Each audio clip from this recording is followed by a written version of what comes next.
Hi, I'm Bert Nussbaumer from macropete.co.uk. Last week when we spoke, we were still post this sort of Fed frenzy and the unwind and the yield curve steepeners, the rally in the dollar, as well as the sort of sell-off in the risk currencies.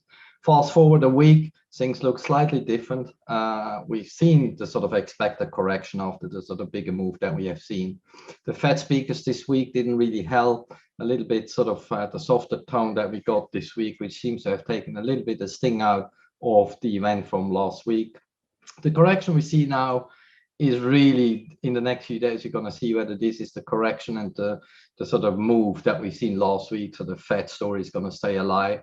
Or if this sort of continues into next week, there's definitely a risk that the Fed story is sort of on the way out, dying out again, as it seems the market has just such a short sort of attention span these days. And the market might still be quite keen to play the carry frenzy during the summer, and then maybe worry about the Fed into August of the Jackson Hole meeting. But that is not yet decided. We will see a few things on the charts a little bit later on. At the end of the day, personally, I still think the Fed should be on the way out. Taper is probably justified.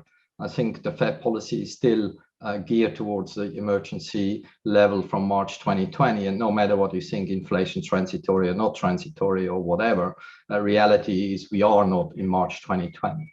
So all the sort of QE really doesn't do much anymore. I'm not talking about rate hikes, but at least a sort of taper, they should just get on with it. We also had the Bank of England yesterday. The market did hope for a hawk, or did hope for a bit of a taper noise given the Fed meeting last week. The sterling bulls were definitely disappointed. The BOE uses the same sort of language as the Fed. So transitory is really the word that the central banks seem to have adopted, and probably is not easy to get rid of. I have a few slides for you. The first one is about employment for once. We talked a lot about inflation in the last few weeks, so maybe it's just time to talk a little bit about employment or unemployment. This is just one chart, and I could show you like 20 charts that look sort of similar. This is the sort of retiree. We have a huge jump in people forcing early retirement or going to retirement. So obviously that has an effect on the sort of workforce, labor force. We also still have obviously those that have not yet returned to work because of government support, and not to even mention the sort of structural change where it seems that some jobs are just hard to fill because people just made their mind up that they don't want to do that job. So all these sort of structural changes, just nothing the Fed can solve with QE. And that's why the focus on unemployment or full employment, whatever, might just not be the same as in 2008. And that's why I really think the Fed is a little bit on the wrong track here, but time will tell. On the next slide, heading into effects, we've seen this sort of correction in the euro on the back of last week's more hawkish Fed meeting.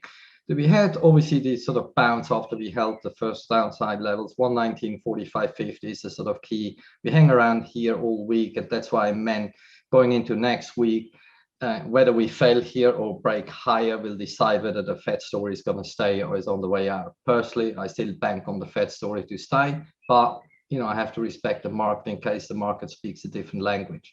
On the next chart, this is cable. Obviously, we had the sell-off that was triggered by the Fed last week. We then had a good bounce, and the sort of turn yesterday came after a sort of, you know, a lack of any taper noises from the Bank of England. So probably sterling is again more exposed to the downside.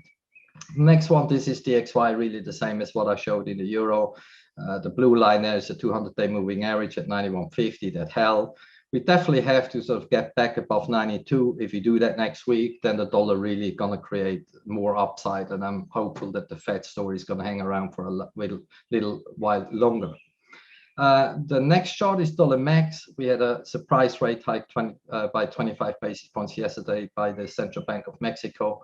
That obviously created a very sharp move lower in dollar max. And it seems at least there is some central banks out there that don't feel CPI is transitory. So that's going to be an interesting battle into late in the year. I still think if the broad Fed story stays alive, I think dollar max will come back up, but we watch at 1970, 1960 level. A break there would really continue to see more carry frenzy there. Thank you very much indeed. This is it for me from this week. See you all again next week. Thanks very much indeed. Bye-bye.